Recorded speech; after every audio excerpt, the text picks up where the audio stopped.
இன்றைய தினமலர் செய்தி வாசிப்பவர் பாலசுப்ரமணியன். விஜய் வைத்து வியாபாரம் பார்க்க ஆசை, தினகரனும் பன்னீரால் கூட்டணி இழுபறி. சரியாக சிந்தித்து விஜய் முடிவு எடுக்க வேண்டியது அவசியம்.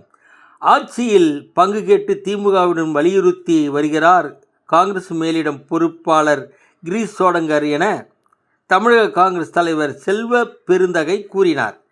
திமுகவிடம் பல சலுகைகளை பெற்று அனுபவிப்பதால் அவர் கூறுகிறார் என்று இவர் நழுவுகிறார். சபாஸ். இடைநிலை ஆசிரியர்கள் போராட்டம் சென்னையில் 2வது நாளாக நீடிப்பு. போலீசார் குண்டுகட்டாக தூக்கி கைது. பிறகென்ன, ஊர் சுற்றி காட்டுவார்கள்.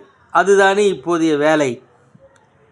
ஓராண்டாக பல்வேறு துறைகளில் மோடி அரசு சீர்திருத்தம், நெருக்கடிகளை சமாளிக்க அடுத்தடுத்து சரவடி. வணக்கம்.